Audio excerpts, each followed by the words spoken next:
Good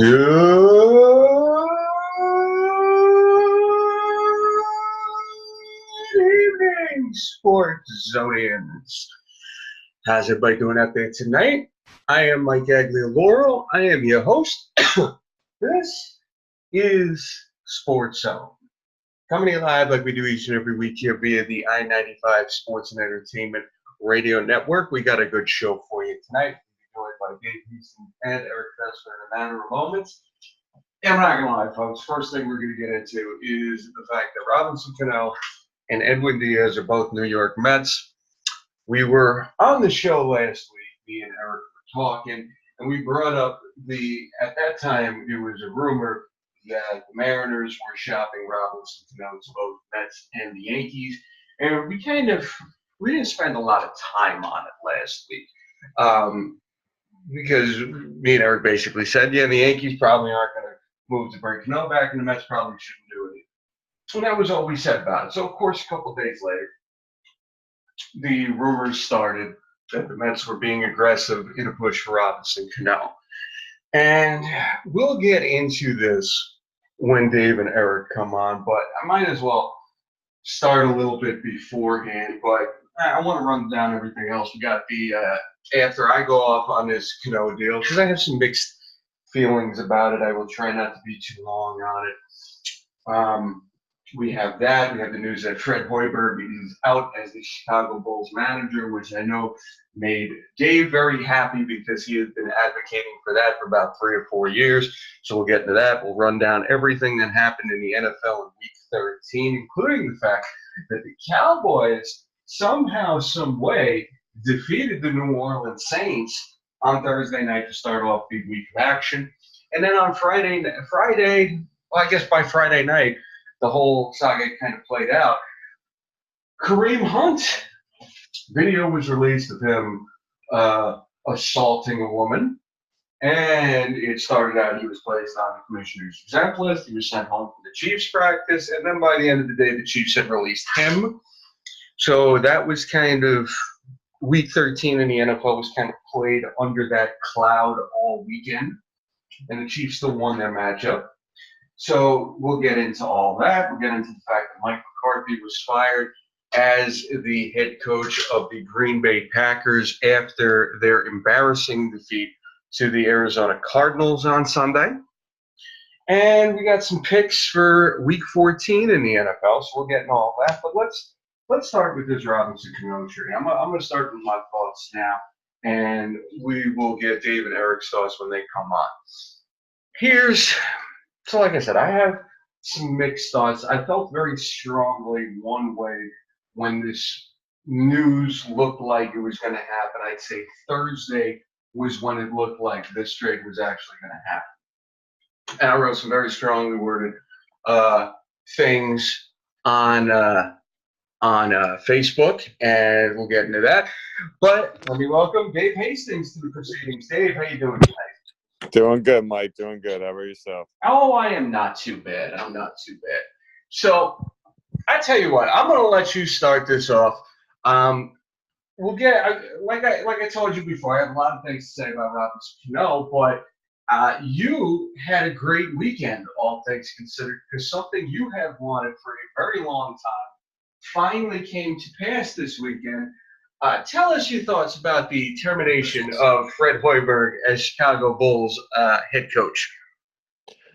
I mean, all things considered, I've never liked the hire in the first place. So it's about time that it happened. I think one of the things that really sucks is they overturned what was already a young and up-and-coming, well, I wouldn't say fully young, but they had a nice mix of young and, prime veterans that made for a good core of players, and really kind of were just missing that superstar more than anything else, and also had to deal with the gargantuan mountain that is LeBron James in the Eastern Conference. So, I mean, really, to me, it's one of those things that should never even have been on the table, because he never should have gotten the job in the first place. But I think the more negative side of it is, where does Chicago go from now?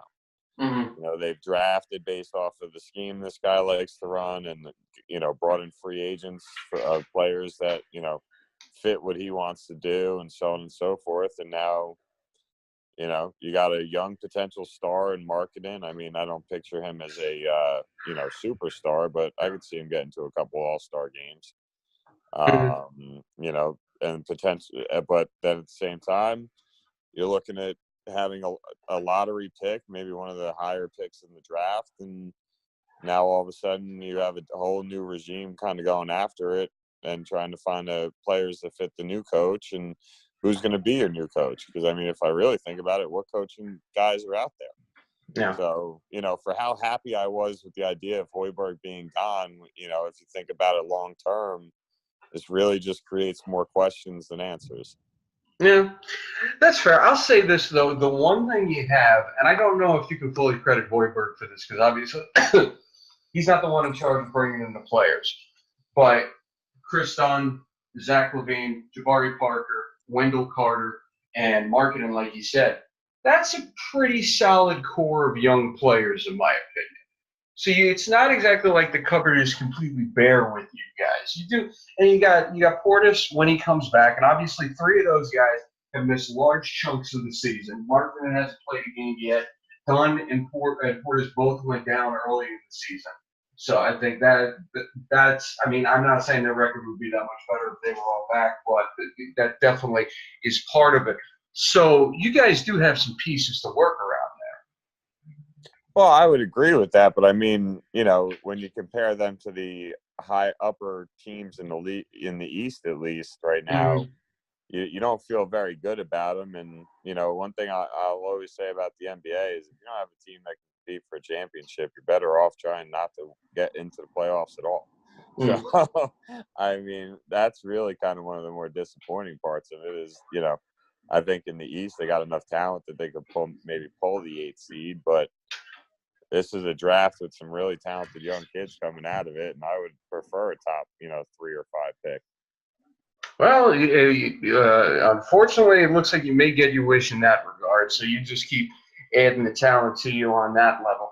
So with that, I kind of want to start this off because, like I said, I got a lot to say about this Robinson Cano trade to the Mets, and I don't want to take up a lot of time. So I want to kind of get this going. I know you are not the biggest baseball guy, as you have said before, so please just bear with me, and we'll get this over with as quickly as possible, because I don't believe you were on last week's show, if I'm not mistaken, right? You were not able to make it last week, right? Correct. Okay. So towards the end of the show, me and Erich were talking about the fact that earlier that day it had been reported that the Mariners were looking to move Robinson Cano to salary dump, and that they were approaching both the Yankees and the Mets for it. And I do believe this might be him. Erich Tressler is with us now. Erich, how you doing? I'm doing good. How you doing? Oh, I'm all right. So now that everybody's here, and Erich, I was trying to wait for you so we could talk about this. The Robinson Cano trade. You knew it was coming. I think we all knew it was coming. So when me and Erich were talking last week, we brought up the fact that Robinson Cano, Mariners were looking to trade him. They were approaching the Mets and the Yankees about it, and we kind of dismissed it very quickly, said the Yankees weren't going to get Robinson Cano, and the Mets shouldn't either. So fast forward to 2 days later, and I'll say this, because I have mixed feelings on this trade. I think the nicest thing you could say about it, well, there's a few things you could say about it, but right off the bat, this was a typical Mets move from the jump, from the whole way this process was handled to the way it was reported to the final outcome of the trade. That was my initial thought about it, because it goes from the Mariners are looking to dump Cano's salary. The Mets are in play to get Cano's salary. The Mariners will send Edwin Diaz, one of the top closers in baseball, to the Mets to make them want to take Cano's salary. Then it comes to the point where the Mets are going to send Jay Bruce and Anthony Swarzak to kind of offset that a little bit. Then, if you remember correctly, last year, the Yankees got Giancarlo Stanton in a very similar salary dump, and because they were taking on all of Giancarlo Stanton's salary, they didn't have to give up any top prospects. So, of course, fast forward to the fact that the Mets are rumored to be giving up 2 of their top 4 prospects in the deal in 19-year-old Jared Kelenic and Justin Dunn, because why wouldn't you give up your top 2 prospects if you're the Mets and looking to take on $80 million worth of salary? And then not only are they going to give up those 2, they're going to give up Jeff McNeil, who Erich and me talked about last week, promising second baseman, looked like he could be a potential starter. Now, the next day, McNeil is out of the trade. The Mets may wind up getting $60 million in relief to offset Cano's salary from the Mariners. All right, fine. Now it looks a lot better. Then the next day, no, the Mets are not getting $60 million back. They're getting $20 million back in salary, because what actually happens is, because the Mets would have paid Swarzak and Bruce $34 million, now you add $20 million, and the Mets are only responsible for $65 million. So the whole reporting of this was just one giant cluster fuck. So when you finally get to Friday, and the final version of the trade gets released, it is the Mets taking Robinson Cano, Edwin Diaz, who's been, like I said, one of the top closers in baseball. He's been really good for all of 2.5 seasons. 2.5 seasons, 109 saves against 12 blown saves. Yes. So everybody wants to make it out like this is some great closer. He's been great for 2.5 years. Not even. So you got that. So you got Edwin Diaz, Robinson Cano, and $20 million to offset the salary, and you're giving up Jay Bruce, Anthony Swarzak, 2 of your top 4 prospects, and you have one of the worst farm systems in baseball, and not Jeff McNeil, thankfully. Gerson Batista, who was a reliever that the Mets got when they traded Addison Reed away a couple of years ago. He didn't really look that great, so he didn't really count. Now, I tell you this, everybody loves to say, oh, you don't know what these prospects are going to do. It's okay to trade away prospects because they may not have any impact for 2 or 3 years, if at all. And that statement always bothers me, because it's like, all right, we don't know what any of these guys are going to do, because we're all just trying to predict the future. So that attitude makes me think that you're okay with any prospect ever getting traded, because we don't know when he's going to come up and what he's going to do. Well, the problem is, yes, everything is a lottery ticket. But the problem is, if you keep mortgaging the future away, you don't have a future. That's why teams don't build through free agency anymore.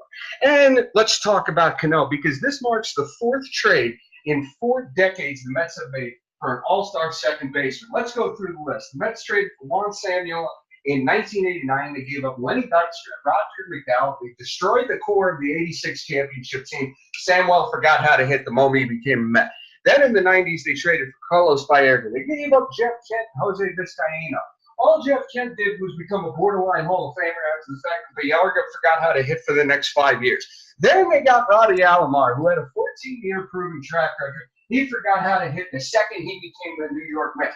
Dude never had a batting average under 275 since his rookie season. All of a sudden, he comes to the Mets. He can't hit over 260. So now we add Cano to that list. And yes, the Mets had all this cap space after the year 2020. We heard how the Mets had no salaries on the books after 2020. Now you just added $72 million in salary, because let's fill it up with a guy who's already 36 years old. That's just great. That's the tip. Everything about this had typical New York Mets. The reason why the team is considered a joke written all over the goddamn thing. But that was all my initial reaction. That's about 75% of how I feel.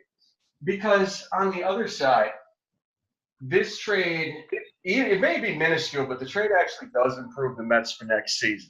And at the very least, it proves that this is not going to be a boring offseason for the Mets, to say the least. I am worried as to what comes next, because you've heard the rumors that Noah Syndergaard could be dealt. Then you heard they might be in on Corey Kluber. And you heard they might try to get JT Realmuto, and they're going to be active this offseason. And it's funny, because we always want the Mets to be active. We always want them to spend the money. And then whenever they wind up spending the money, we just stand around and go, wow, you just hoodwinked yourself. What the hell are you thinking? So God only knows what this is. This is like the guy who's rushing out the room to beat the traffic, and he catches his foot in the door jam because he's moving so fast, and he goes to trip, and then 15 people come running behind him and flatten his ass so he can't get out the door. Everything about this is typical Mets. All right, I think I'm done for the moment. Erich, you go right ahead, because I want to hear your thoughts. I mean, you kind of said it right. It's a Met move. They probably gave up too much, and they got Cano back, but Cano is 36 years old, coming off a PED suspension. Yeah. Who knows? You probably know he was on it most of his career. once he stops staying at the age of 36, do you think he's going to start aging even better? No, I don't. think so. Diaz is a good young pitcher, a good young closer. The Mets obviously could use a closer, could use bullpen help. That's the real piece they got back. Mm-hmm. As far as what they gave up, I mean, it's just I don't know how much better this makes the Mets. I'll say this: if they trade Syndergaard, I don't know why they're looking to trade Syndergaard, but if they're looking to trade him, I mean, to get something for him before they lose him in free agency, maybe. But I thought they still had him in control for this season, upcoming season, and the following season. Am I wrong about that, or is this coming season his final season before he's free agent eligible? I'm sorry. Say that again. I was trying to answer. Syndergaard, does he have 1 year left? Is this his last year before he's free agent, or is it 2 years? I think he's got 3 years, actually. I could be wrong on that. I think he's got 3 3 years. I years. don't understand why they're shopping him around. I mean, I'm sure they're going to probably get something pretty good back for him if they do trade him, but I see them as if they make the Cano move to get a solid hitter in the middle of the lineup and a good closer, but then you go and trade one of your best starting pitchers, and arguably the biggest strength of your team is your starting pitching. You trade your second best starting pitcher. I don't know. I wouldn't understand that move. So I don't know what's in store for the rest of the Mets offseason, but this was a Mets start to the offseason. Yeah, I mean, I'll say this. If you get back a Paul Goldschmidt, if you get back a Chris Bryant, a Nolan Arenado, someone of that ilk, then it makes sense if you can get a Corey Kluber and you still have that. But realistically, the Mets aren't going to wind up getting that. So to trade Syndergaard for prospects, unless you're packaging those prospects in another trade after that, it's a lot of ifs. So that whole thing, I would rather them just keep Syndergaard and then use free agency because they still need bullpen help. I don't know if you remember 2009 when they added K-Rod and J.J. Putz, and then they stopped trying to improve the bullpen, and then Putz got hurt, and then K-Rod, they had to deactivate middle of the season because he got in a fight with his grandfather or something in Citi Field, and it just the whole damn year was a freaking disaster. So you can't just get in one or two pieces and stop. You have David Robertson, you have Zach Britton, you have Andrew Miller, all free agents. Get two of those now. Then you got Diaz. Then you still have Lugo and Gazelman. Now you got something in that bullpen there. Because you know the way the Mets run through their bullpen, they'll wind up running 3 guys through the ground by the middle of May. So you need. Hey, last year when you wanted all these, when you wanted to stock the bullpen, how'd that work out for you? You ended up with just Swarzak. So I'm not gonna anticipate that the Mets are gonna go out and sign any more bullpen guys. I don't think they're gonna sign an Andrew Miller. I don't think they're gonna sign a Robertson or a Britton. I just don't see that as the Met move they're gonna make. Well, here's the thing. I'm not necessarily disagreeing, but what I'm saying is, I think at the very least, this move shows they're going to be more aggressive than they have been in the past. You're right. I wanted the same thing last year and I didn't get it. I think I have more of a chance of getting that now after what Van Wagenen has shown than I did with Alderson last year. Do you? Because I'll be honest, I honestly think the Yankees are signing 2 out of those 3. It wouldn't surprise me. I'm not going to stand here and be like, no, I think you're wrong. If it was up to me, I'd sign all 3. I want pitching. We got enough hitting. I'm okay with letting Corbin go to the Nationals. They way overpaid him, in my opinion. They blew that out of the water. You guys made the smart move not matching that. I heard you guys wouldn't go above $100 million for 5 years, and you guys were 100%. Yeah, no, and I think that's a fair deal. $20 million a year for 5 years for a 29-year-old pitcher who's coming off to a Tommy John surgery, who's had a good last season and a half, maybe 2 seasons tops. I think the Nationals way overpaid. I get it. He has great velocity with his fastball, and that he gets a lot of swing and misses. But I think he, I can't fault him for turning down the money. That's ridiculous money. But, then they went the extra year. The Yankees didn't want to give him 6. They didn't want to take him till he was 35. Yeah, I mean, I totally agree with you. I still think $100 million in 5 years is an overpay for Corbin. I told you before, I like Corbin, but I still think that's a little too much for him. But here's the funny thing, and then Dave, I don't know if you have any comments on this, but I want your comments on this one too. I don't know if anybody saw the press conference this morning, but I got to see the press conference, and I'm telling you right now, Cano can say he's happy to be in New York all he wants, but when Brody Van Wagenen was introducing him, before Cano started talking and putting on the jersey and everything, he looked miserable. He looked like it was just hitting him what he did, and it was like if you ever see Arrested Development, and they always have that moment where the character goes, "I've made a huge mistake," and then you hear Simon and Garfunkel's Sound of Silence playing in the background, and it looked like that was playing in his head at that particular moment. So it's just I just wanted to throw that in there. But Dave, do you have any thoughts or comments on this situation? I mean, in all honesty, outside of Robinson Cano's name, I didn't even know a single person you named, so I don't really want to sit here and act like I know much. But I mean, from the way you two are talking about it, it basically sounds like a typical Mets move. Mm-hmm. And what's funny is I don't think there's a clear winner or loser in this trade. I'm going to be honest. Like, I don't – the nicest thing you could say about it, it's not an outright horrible move. Like, honestly, the Mets could have made a worse move in this. But that, to me, the most Met thing about this move, though, and nobody's talked about it yet, is what Jeff Wilpon was doing during the press conference. He's in Rwanda hanging out with the gorillas. Wait. That's not even me making that up. He is, instead of being at that press conference today, doing the most Met thing possible, taking a vacation in Rwanda. You heard that right, Rwanda. Well, going to visit the gorillas. Well, wait a minute. That is what Jeff Wilpon is doing instead of being in New York. Jeff reading Cano. No, Jeff Wilpon was at that press conference. He was on the dais. You might be talking about the father. I'm sorry, during the negotiating period. Oh, well, I don't want him involved in the negotiations. I don't want him involved in the negotiations. So he can be in Rwanda. That's fine. But I don't want him involved in the negotiations. That's the most Met thing that anybody could do, though. You're in the middle of a blockbuster deal. You take a vacation to Rwanda. Well, you know, to visit the gorillas. Let the guys you hired to be your baseball people actually handle the baseball moves and just sit back and actually write the checks. Which I'm telling you right now, if he was more involved in this trade, well, probably wouldn't have happened because we talk about them being cheap and everything. You're not adding this. He's cheap because he's spending his money on vacations in Rwanda. Well, fair enough. Fair enough. I'm not going to argue with you on that point. But if he really was that cheap, you wouldn't have added Cano. So he saved enough money from all the money he hasn't spent over the last decade. So anyway, any final thoughts on this before we move on, Erich? Yeah, as a Yankee fan, the more the offseason goes on, the more ready I am for them to make it rain. I just want to, I'm at the point now where, I've realized we're under the luxury tax. We've reset ourselves tax-wise. And the Yankees have a lot of money to play with. And I'll be honest, I'm itching for something splashy right now. I don't know what it's going to be. I don't know what'll happen, but I'm hoping, like I said, I want all three closers. And if I want to get greedy, you might as well give me Harper and Machado while we're at it.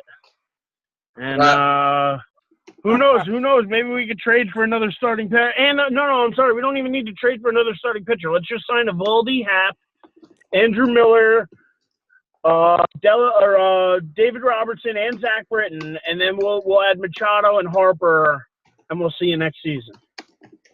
Well, make it rain. Just make it rain. I mean, listen, there's enough bullpen guys out there that even if, let's say the Mets actually do get someone, because I think they can get Andrew Miller. Out of all of them, that would be the one I would rather have, and it's funny, that's the guy who's been more injury-prone over the last couple of years. If we get him, there's still enough guys out there. We only named those three. There are other relievers out there. They're just not coming to me at that moment. So I'd like to think there's plenty for everyone. So, and you guys got enough anyway. Even if you don't. Is Kimbrel out there? Yes, Kimbrel out there? Kimbrel is out there. Yeah, actually, yeah, you're right. Let's get him too. Throw it. Like I said, let's make it rain. I'll tell you what. Back to the number one, salary team in baseball. I'm all right with it. Now you can have Kimbrel. I'm itching for a championship. It's been 10 years. I'm itching. Yeah. Keep scratching. Keep scratching. All right, let's move on to football here, guys. Any College football, Urban Meyer? Yeah, let's start with that actually. Yeah, Urban Meyer is set to retire. Do you buy it? No, absolutely not. I'd Hmm. love to get Dave's opinion on this. I know he's not a huge college football fan, but everybody kind of knows the big names in college football, and Urban Meyer's one of the big names. He's had some scandals. I mean, personally, I think that he should have been fired from Ohio State. I think this is kind of their graceful way of letting him go, but I still think it's all bullshit. He figured, he said he had the heart problem when he was at Florida to get out of Florida, temporarily retired, kind of what he's going to do now, take a little time off.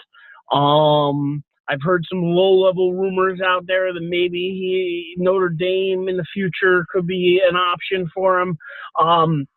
He's widely regarded as one of the best, coaches in all of football. I've even heard some NFL teams maybe come and calling. So who knows what'll happen with Urban Meyer, but I definitely don't think this is the last time he's coaching. And I'm definitely, listen, I hope his health is all right. And I hope he's not just faking an injury. But to me, I'll be honest, kind of just seems like the same way he left Florida. Yeah, Dave, what do you say? Yeah, I mean, I gotta say, I don't think he's done with being a football coach, whether it's professional or college. I think, to me, this kind of still connects back to what happened earlier in the year, and maybe there was an agreement amongst him and Ohio State of, hey, once this year's done, instead of us firing you right now, once the year's done, you walk away. Keep it a little bit more professional and maybe a little kosher. But really, I just think it, like Erich said, this is really more his way to get out of there, his chance to give it a year or two to let the drama around him die down. And then when it's all said and done, he'll be coaching somewhere else, and everybody's going to remember all the, great turnarounds he's had everywhere he's gone and coached. And remember that all in all, you remove I guess, when it really comes down to life as a whole, the important stuff, and only focus on the football stuff. The man is really good at what he does. So, if you asked Ohio State, I saw a great Twitter poll today where, as Ohio State fans, they were asking, how are you going to remember Urban Meyer more, 7-0 against Michigan or winning a national championship? And when I clicked on the national championship, just because I wanted to vote so you could see how the votes were going, and it was a 53-47 split for 7-0 against Michigan over the national championship. So you really think about that stuff, and that's what I think when it's all said and done. He's always going to be looked back at as a great coach and somebody that's going to always be able to get a job when he's ready to get a job. Yeah, I think at a minimum, he doesn't coach next season. I think he definitely takes the year off because whatever happened that one game where they got the video of him with his hands on his knees and rubbing his head and looking very uncomfortable on the sideline, I do think there is some issue going on. I don't think he's done. Dude's only 54 years old. I think he's definitely going to be back, but I think he takes at least a year off. And then the other thing, too, I was listening to Paul Feinbaum earlier today, and the way he kind of put it was that they kind of had their guy lying in wait already in Day, is his name, and he was kind of the guy that was ready to take that role, so it's kind of easy. He's going to now slide into it. It's the same way they're saying Bob Stoops left when he left, that they had Lincoln Riley there. So, I mean, it seems like an easy transition for the Ohio State team. They've already got their next coach, long-term coach there already. And he's just getting a bump up now. So, I think that probably played a little bit of a factor into it too, where the school was like, all right, all this scandal and nonsense, time to go. We got the next guy. He's ready. Let's get him in here. So, well, yeah, he also was the interim while he was while he was on suspension. So, I mean, he's already, maybe that was almost like a quick trial run for them to make sure that they were good with, being as confident in him as they were. I also just while we're talking about coaches, Erich, I just wanted to see what you thought of the USC hiring of, I think it's Klinsberg. The USC, like the Southern California? Yeah, they hired. I did not see that. Yeah, I think not see that. Klinsberg or Klingsberg, a lot of NFL teams. What's his name? McVay in Los Angeles already reached out to him to come over and be an offensive consultant. Kingsbury.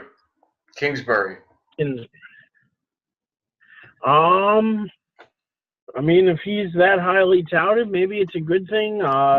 Maybe he's got some clout out there. I haven't heard much of him, so I can't really speak about what I know about him. But maybe it's a good move if you got guys like McVay and these other guys calling you and wanting you to come and consult. It must mean that you're on the right path. So I know USC's been down the last probably 10 years or so, really ever since the Reggie Bush scandal and all that. After kind of Inchon, Reggie Bush, and all those guys left town, really, what was it, Mark Sanchez maybe, the last quarterback to come out of there even? Yeah. No, Sam Darnold. What am I saying? Sam. He came out of there. Good point. But, I mean, he really wasn't that fantastic when he was there. USC wasn't really ranked all that well when he was there. So, it's been a while for the USC program, and they are a storied program in college football. So, I don't think it'll keep them down for long. And they could be a team out in the Pac-12 that's on the rise.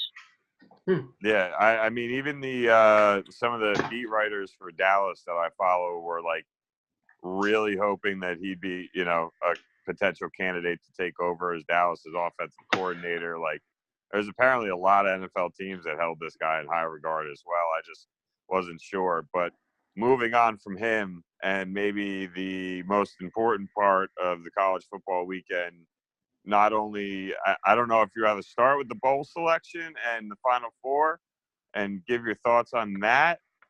If you want to talk about the performance from the quarterback in Oklahoma, or, of course, if you'd like to save it for last, the unbelievable comeback that Jalen Hurts orchestrated in the SEC championship game against Georgia, who was basically dominating that game until Hurts came in. So I'm just going to throw out those three things, because those are the three things that I know came out of this college weekend that really, when it's all said and done, I mean, yeah, I'm amped the Cowboys beat New Orleans, but I'm not getting on no high horse about that, so I'm not going to go overboard talking about that. So, I mean, really, to me, those three headlines kind of were the biggest dominant stories of the actual weekend, in my opinion. So I just want to throw them out there for you, Eric, kind of give you that opening to, see where you'd like to take it. I love all of those things, and I think we should touch on them real quick. But first, I do want to shout out. I know me and Mike talked about it last week, and I kind of gave my predictions and whatever, and we kind of talked about who we thought might be in the Final Four, because I kind of told him that the loser of the Alabama-Georgia game was probably going to be out. And we were really debating between Ohio State and Oklahoma. It kind of went the way I thought it was going to go, with Oklahoma avenging their loss. I think the people, that are selecting the playoffs are looking at things like that. And that was Oklahoma's only loss was to their rival Texas. And the fact that they got to avenge that in the championship game, I think mattered more in the long run. Ohio State got beat up by an unranked Purdue team, and I think that really hurt them in the end. Plus all the scandals and everything else going on with them this season. I really think that they didn't have much of a chance even going into the weekend. Georgia, surprising though, they played their freaking hearts out. They played unbelievable, and the kid Jake Fromm couldn't miss in the first half. I mean, it was insane, and Tua couldn't hit anybody for anything. He hurt his ankle and was stumbling along and was trying to fight through it, but just really couldn't. And like Dave said, the unbelievable redemption story. He gets benched last year in the national championship game against Georgia for Tua, who comes in and mounts a comeback to win the national championship. He comes back to school, gets benched pretty much for Tua. Tua starts all year. Hurts could have transferred. He could have went to another school and had a year of eligibility. He said no. He actually likes the quarterback coach. I guess Saban went out and got a new quarterbacks coach. And he really liked working with this guy and thought that he could become better as a passer and do some stuff without having to go and transfer, and ends up coming in in the SEC championship game against Georgia, late in the game, down the score, and mounts a comeback and wins. So, I mean, it's just tremendous. It's a great feel-good story about a kid who pushed, persevered, never gave up on the school or the program he started with. I mean, this was a kid who was 26-2 as a starter and got benched. And to put his ego aside for an entire season, but then wait and get his moment, it was awesome to see. It was awesome. It really was. And then the only other thing I want to say about the weekend, which I think everybody should say, and I've been telling my father who's down there in Florida, so he's hearing a lot more of this. How did UCF not get a look? How are they sitting 8th or 7th even, whatever it was where they finished in the I don't understand it. This team's gone undefeated for 2 seasons straight. 2 seasons. I'm sorry. And they mounted a comeback to win their championship game. Yeah, I mean, I'm with you on that. I especially like last year, I understood their beef with how they were handled, but I think the one thing that hurt them the most wasn't where they're playing or the conference they're playing in. I think the fact that their, quote unquote, star quarterback is out. And I think that turned the voters off just through the concept of having a backup quarterback, playing in one of those big games compared to if, their actual leader and their star quarterback was available. I think that's one of the things that hurt. No, I think it makes sense, Dave. I think it did hurt them that their quarterback went down in that game, the final game of the regular season. I think that did hurt them, and it hurt their chances of getting in. But that team, man, they got a lot of heart. And what I'm saying is in the pros, you could keep a team together because you have free agency. You could pay a guy to stay with a team for 10 years if you want. Look at Tom Brady. He's been almost 20 years with the Patriots because they can afford to keep him. In college football, you only have 4 years of eligibility, and then there's a new crop of kids coming in. This crop of kids that UCF has right now deserves their shot because in another year or so, they're not going to have a shot. They're going to be out of college football. And then all they're going to do is look back and say, we went undefeated, we were ranked, and we didn't get our chance. These kids deserve their chance. 2 years in a row undefeated, I'm sorry. That, to me, isn't a fluke. You do it 1 year, I call it a fluke. Second year, you make it all the way through, I'm sorry, you got to get a chance. They should be dancing right now. It should be the 4 undefeated teams. It should be Alabama, Clemson, Notre Dame, UCF. That's how it should be. Let UCF see if they can play with the big boys. They've been screaming they want Alabama. They should have been put in at number 4 so they can go against Alabama. Let's see what they can do. They want it. They're hungry enough. Let's see it. Let's see it. Let me ask you something real quick, and then we got to move on here. I would put this on the selection committee. From everything I heard, it's more of the makeup of the selection committee, right? They're from the bigger conferences, so they favor the bigger conferences over a team like UCF, right? Yes and no. Yes and no. It's a balance. They do try to balance it out with different people from different conferences. They do change out the selection committee, so it's not the same people all the time. So every season. It is something that it's a work in progress, I think. And I think eventually they're going to have to expand it to 8 teams. Gotcha. Do you think that's what they should do, though? Yeah. Especially this year more than any because, like I said, there's no way that UCF should be left out. 2 years straight undefeated. What else do they have to do to prove themselves? They've played everybody in front of them. And in college football, you have to play the people in your conference, and you're only allowed so many out-of-conference games. And even though you may want to go play Alabama and you may want to go play the big dogs may not want to play you. And it's got to be a two-way street. So people saying, UCF should schedule harder competition and tougher schedule. It's hard to do that because these schedules, are set more than like a year in advance. Who knows what teams are going to be year to year, especially in college football. And it's not right. These kids deserve their shot. Yeah, I can give you that. All right, so let's kind of move it along because we only got a little less than 7 minutes left here. So let's move it to the NFL. I want to talk about 2 things real quick, and then we'll go to our picks for the week. Obviously, I think the two biggest headlines to come out this weekend in the NFL, well, three, because you got the Cowboys beating the Saints. Then you have the Kareem Hunt madness that went out on Friday.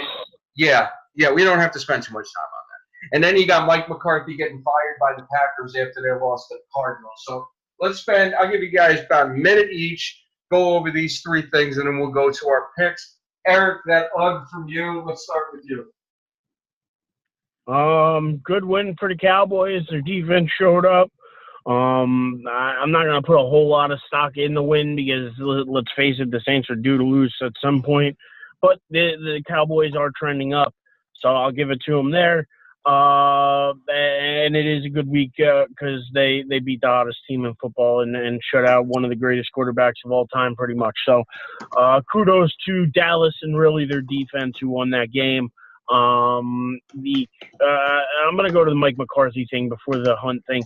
McCarthy, you can kind of see the writing on the wall. You've been hearing the reports the last couple of weeks about him and Rodgers and how there's almost like a little game or competition between them of who can call the better play on the field, and just a lot of stuff going on behind the scenes there and egos, and it just wasn't working out. Mike McCarthy's time kind of ran aground there, I think, and who's the team going to side with? Of course, they're going to side with Aaron Rodgers. So that's kind of what it came down to. And I think just the infighting and turmoil, the Packers aren't a team that normally would make an in-season move like this. That, to me, really says that there was something bad going on in that locker room. It was getting toxic, and they had to get rid of him. As far as the Kareem Hunt thing goes, I'm just so freaking tired of all these stupid people between him and Reuben Foster. And then who was the other knucklehead out there? And then there was another one, right? It wasn't just Hunt and Foster. There was another one out there. I can't now. Brandon Browner got sentenced to 8 years in prison today for attempted murder. I mean, it's ridiculous. Wow, nice. All right, Dave, let's go quickly to you here. What do you say? All right. Well, look, the Hunt thing is plain and simple, and the saddest part about this is like the bajillionth time we've talked about this with the three of us doing. And how long until he gets signed? Yeah, I mean, I think the worst part about the Hunt thing is this. Well, first I'll say this: we all know you don't put your hands on a woman, especially as a professional athlete. There are cameras watching you, freaking everywhere. Mm-hmm. Keep your hands to yourself and walk away. No matter how angry you are. You're a grown adult. Take a deep breath and walk away before you do something that not only could hurt somebody, but also could ruin your life as a whole. So he's an idiot. Whatever. I'm tired of talking about these players doing things like this. Secondly, I think the bigger problem is how the NFL handled it. And from the reports that have come out in the past few days, they literally did not. All they did was ask for the video. The person who had the people that had the video. At first said no, and the NFL gave absolutely no pushback on trying to get the video and just basically hoped that it got brushed under the carpet. Of course, TMZ came out, paid money for it, and here we are now. Either way, it's not just that, but they have another video of him now where he's getting restrained in a nightclub after putting a guy in the hospital, breaking a rib in his nose. You know what I mean? Like this is like his third incident, I think, in the last year. Yeah, it's apparently three total incidents in the last year. So, I mean, if he doesn't get a minimum of a 1-year suspension, after what they did to Zeke, if he doesn't get a minimum of a 1-year suspension, and I mean, personally, whoever handles this shit should be fined themselves because it's ridiculous how inconsistent they are with this and how badly they talk about, oh, we want to be a moral compass and we want to do this and we want to do that. And it's like, yeah, we're going to try and not worry about a potential domestic violence issue with one of our NFL stars. But this guy kneeled it was the first guy to kneel during the national anthem. So we're going to blackball him out of the league. Well said. Well said. It's a joke. Well, apparently Washington talked to him, but is likely not to sign him. And just so you know, Kaepernick has turned down 2 jobs himself. He screwed up that Ravens job on his own, and John Elway is on record as saying he offered Kaepernick a contract, and Kaepernick didn't sign it. So as far as Kaepernick not getting a job, I'm not going to feel bad for that man. I don't care if he kneels or not. If you're turning down jobs, you obviously don't want him that bad. I agree. I'm going to apologize, but we got less than 2 minutes left. So, unfortunately, we got to wrap it up, and we got to do our picks real quick for next week. So we're picking Philadelphia, Dallas, Giants taking on the Redskins, and the Rams taking on the Bears. I'm going to pick Philadelphia, the Giants, and the Rams. Dave, who you got? I'm going to go with Dallas, the Giants, and the Rams. All right. Erich, who you got? I'm going to